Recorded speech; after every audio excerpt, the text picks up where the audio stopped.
Hello बच्चों, आप सभी का स्वागत है आपके अपने YouTube चैनल केजे रिवोल्यूशन में।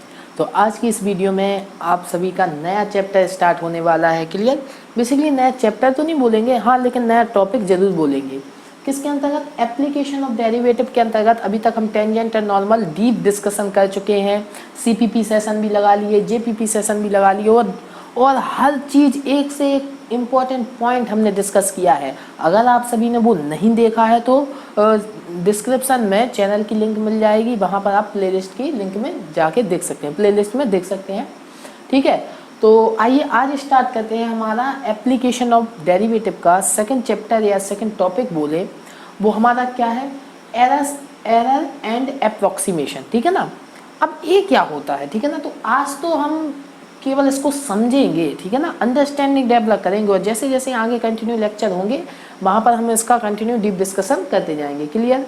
और 0 से स्टार्ट करके JEE लेवल तक इसको ले जाएंगे। क्लियर? कोई दिक्कत नहीं आने वाली आपको, बस इस वीडियो के साथ बने रहिएगा। ठीक है ना? अब यहाँ पर आप डीप डिस्कशन देखने वाले हैं कि एरर्स एंड अप्रोक्सीमेशन। देखो, एरर्स को हम आगे के लेक्चर में देखेंगे, लेकिन अभी तो हम डिस्कस करेंगे अप्रोक्सीमेशन क्या होता है। ठीक है ना?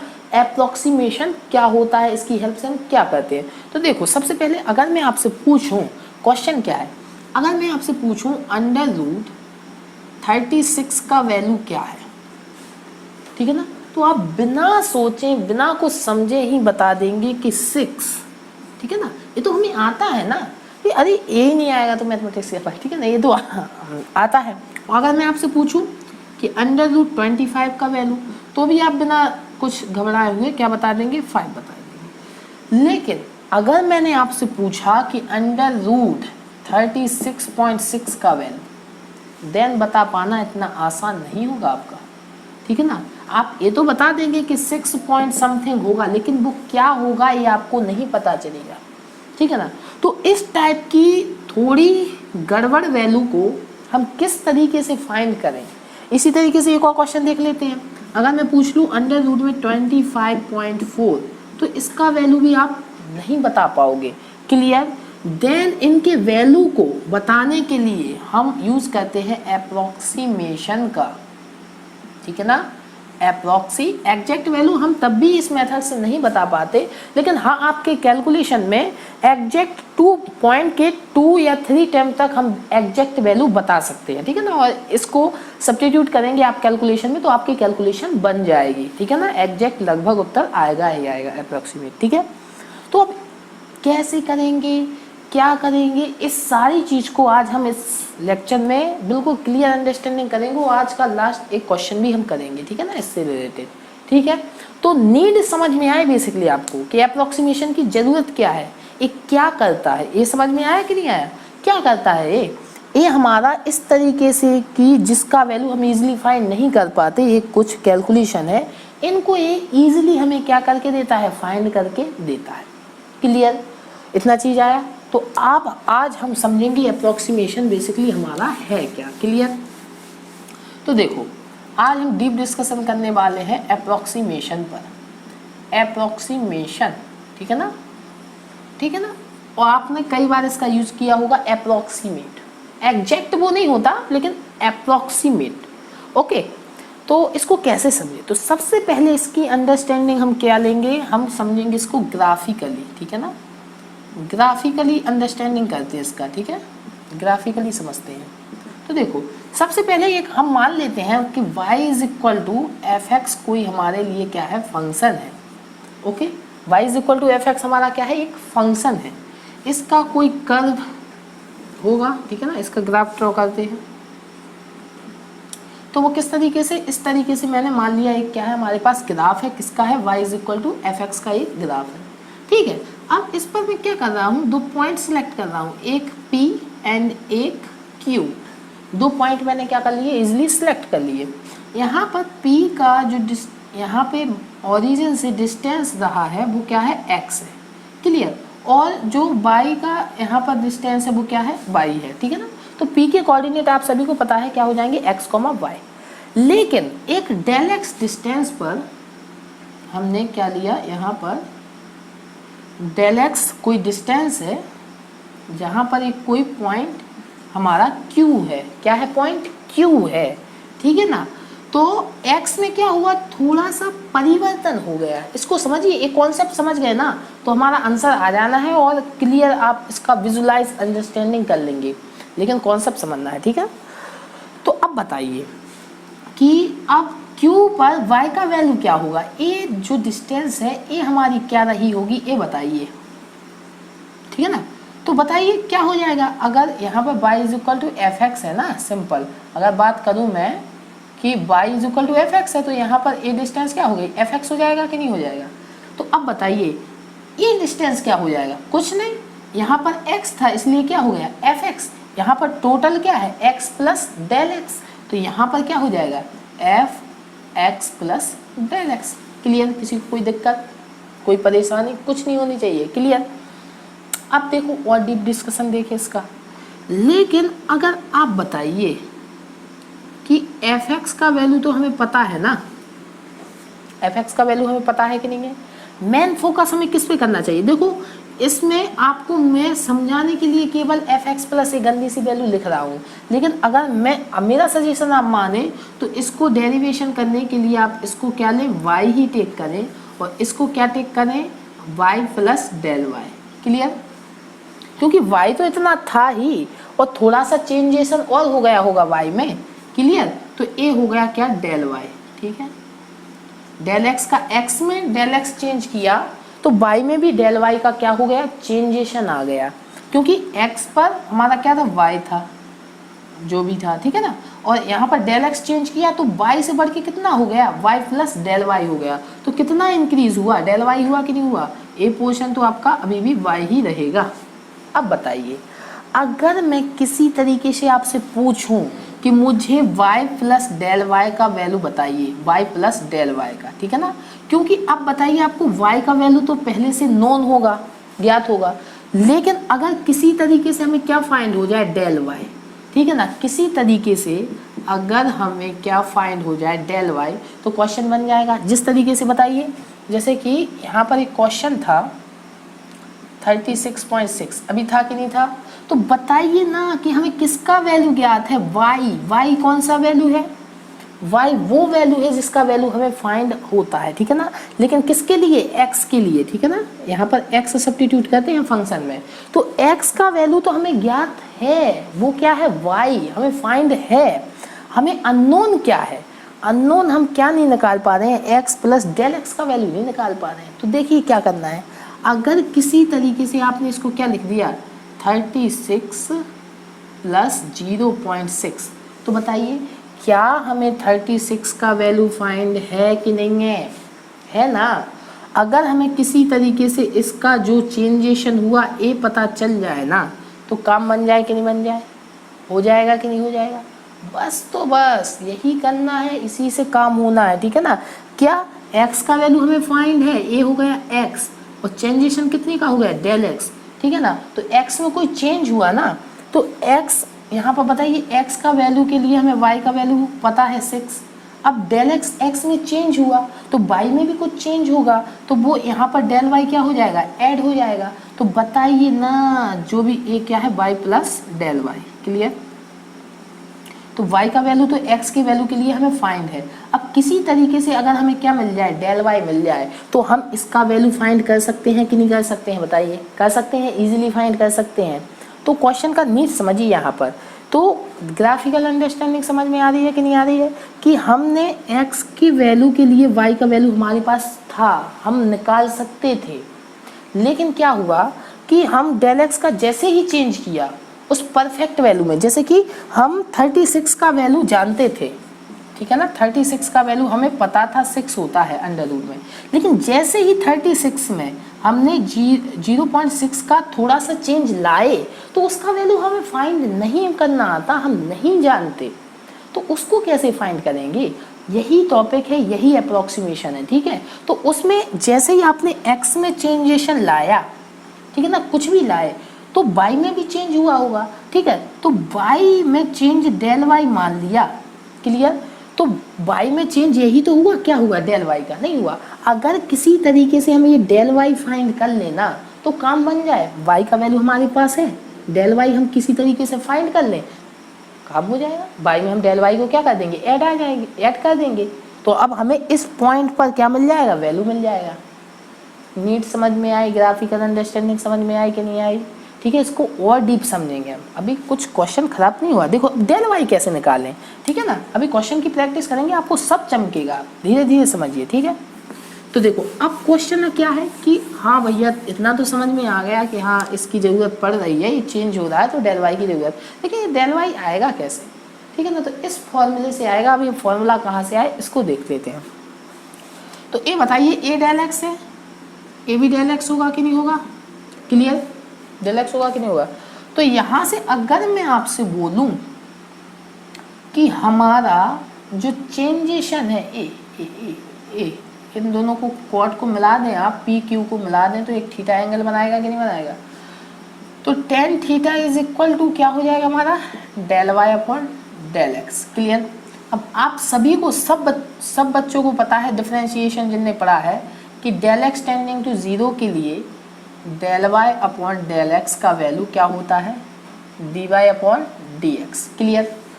अरे आप सभी को पता है ना कि अगर डेल एक्स को मैं टेंडिंग टू जीरो कर देता हूँ तब ये जो रेशियो है ये हमारा किस में कन्वर्ट हो जाता है, d y upon d x में।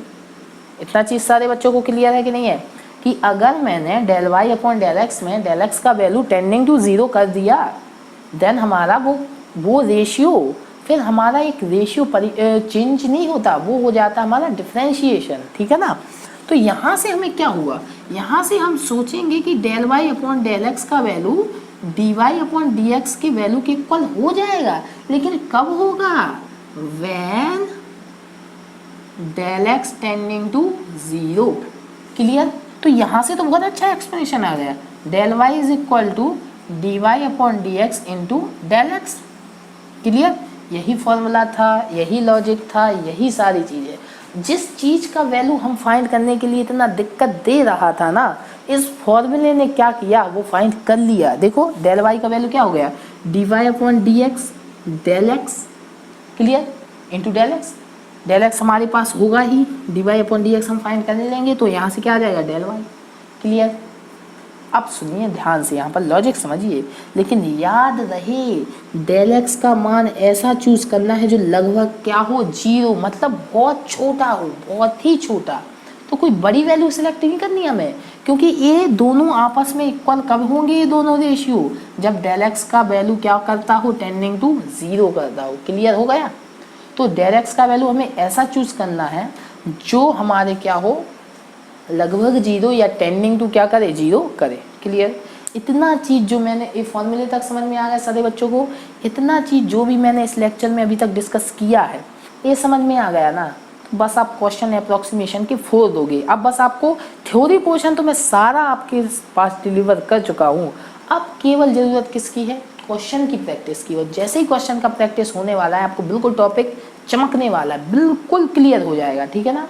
तो अभी अगर कुछ समझ में नहीं भी आ गया होगा तो क्वेश्चन के थ्रू सारी वैल्यू आपको क्लियर होने वाली है।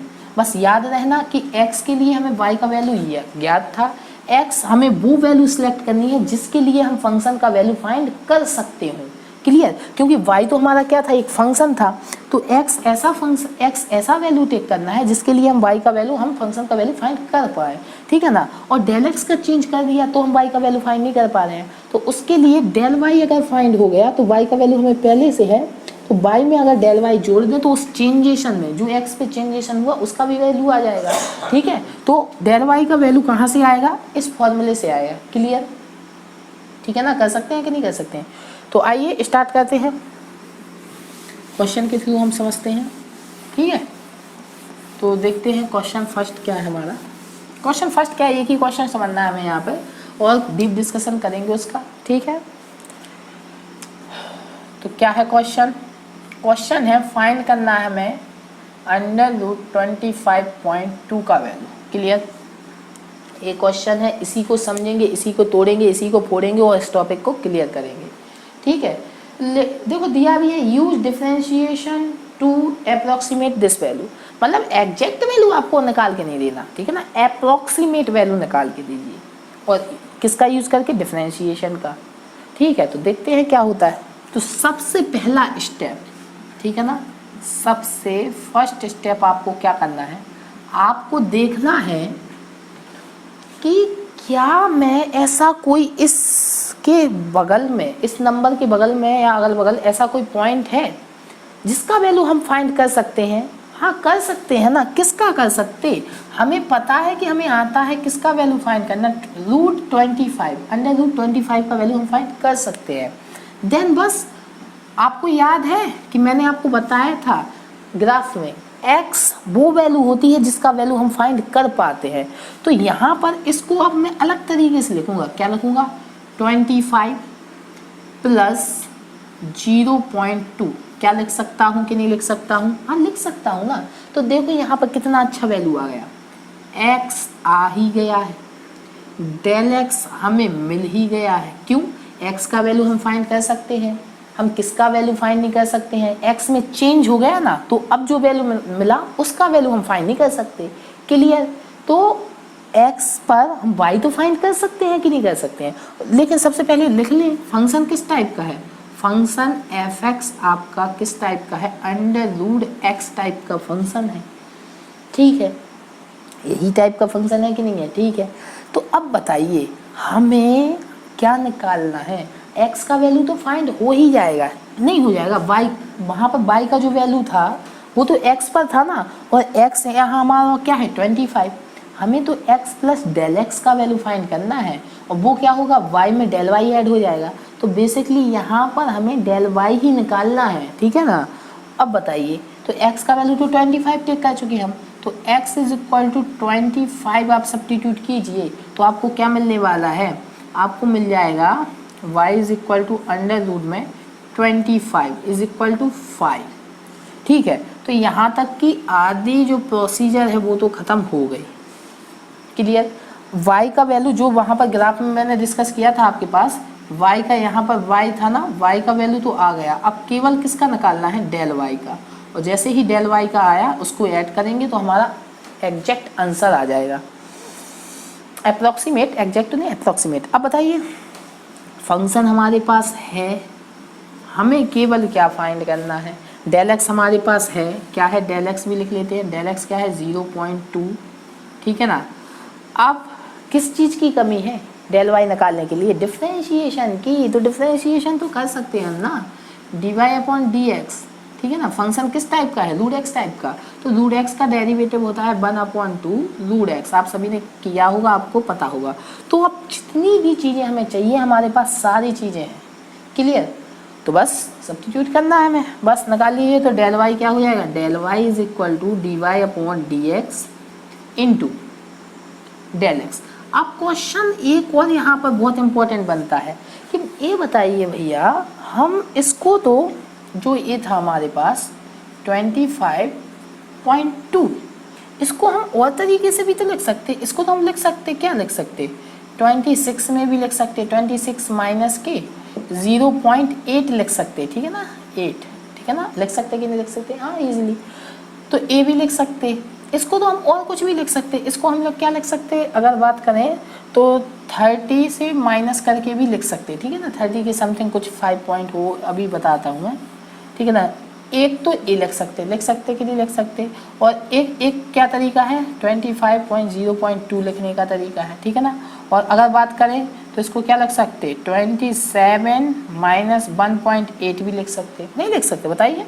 ये सारे तरीके किसको लिखने के हैं, इसी को लिखने के हैं, लेकिन मैंने केवल यही फॉर्मेट क्यों लिया, मैं तो कुछ और भी ले सकता था, इनमें से क्यों नहीं लिया। क्वेश्चन बना कि नहीं बना, आप लोगों के क्वेश्चन नहीं बनते, ठीक है ना, बात इतना सा है, क्वेश्चन बना कि नहीं बना, क्लियर हुआ नहीं हुआ, ठीक है ना। तो यही है। अब यहाँ पर क्यों, आपको पहले ही बताया था कि डेल एक्स ए इक्वल कब होंगे, जब डेल एक्स आपका क्या हो, टेंडिंग टू 0, मतलब सबसे छोटा वैल्यू लेना है। तो बताइए इनमें से सबसे छोटा वैल्यू हमारे पास क्या है, 0.2 ही है, इससे छोटा और कोई तो नहीं है। क्लियर, और जो भी होंगे वो इससे बड़े ही होंगे, इसीलिए हमने किसको प्रेफर किया, डेल एक्स किसको माना, 0.2 को, जो सबसे छोटा हो। क्लियर, ठीक है। तो अब यहाँ पे वैल्यू सब्स्टिट्यूट कीजिए, तो डेल y का वैल्यू dy/dx क्या है, 1/2 √x। x का वैल्यू तो हमारे पास क्या है 25 इंटू डेल एक्स क्या है 0.2, तो यहाँ से वैल्यू फाइंड करते हैं 1/2 इंटू 5, और इसको क्या लिख सकते हैं हम 0.2 को 2/10 लिख सकते कि नहीं लिख सकते, ठीक है। तो 2 से 2 तो हमारा क्या हो गया, कैंसिल हो गया। तो यहाँ से 1/5 इसको आप डिवाइड कीजिए तो क्या आएगा 0.2 आएगा, अपॉन में 10 है आपका। तो बताइए यहाँ से क्या मिल गया 0.02 मिल गया कि नहीं मिल गया। तो डेल वाई का वैल्यू क्या आ गया, डेल वाई का वैल्यू यहाँ पर लिख लेते हैं, अच्छी जगह लिखेंगे आप, ठीक है ना। डेल वाई का वैल्यू आ गया 0.02, मतलब सारा मेहनत ख़त्म, सारा ही मेहनत ख़त्म हो गया, ठीक है ना। कैसे हो गया देखो, हमें अब हमारा आंसर मिल गया। अंडर रूट में 25.2 का वैल्यू क्या होगा, हमें पता था कि y का वैल्यू हम जानते थे, ठीक है ना, कि कहाँ से जानते थे, यहाँ से 5। अब जो चेंजेशन हुआ था वही हमें पता नहीं था, क्योंकि हमें 25 का वैल्यू पता था ना।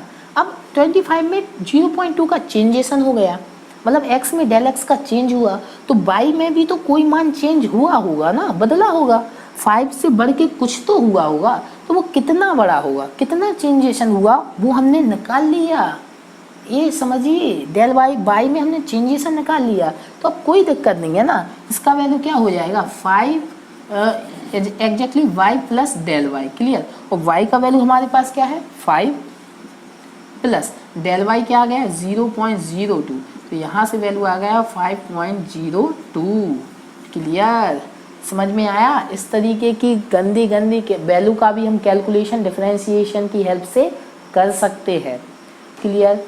तो आई होप, मुझे लगता है कि मैंने आपको अप्रॉक्सीमेशन बहुत अच्छे से क्लियर कर पाया हूँ, और अगर ऐसा है तो वीडियो को लाइक ज़रूर कर दीजिएगा और चैनल को सब्सक्राइब करना बिल्कुल मत भूलिएगा। आगे भी हम और क्वेश्चन की प्रैक्टिस करेंगे और डीप डिस्कशन करेंगे, ठीक है ना, जेई लेवल तक इसको ले जाएंगे। तब तक के लिए अपने आसपास के लोगों से सतर्क रहें, मास्क पहनें और देखते रहें केजे रिवोल्यूशन की तरफ से आप सभी को गुड बाय।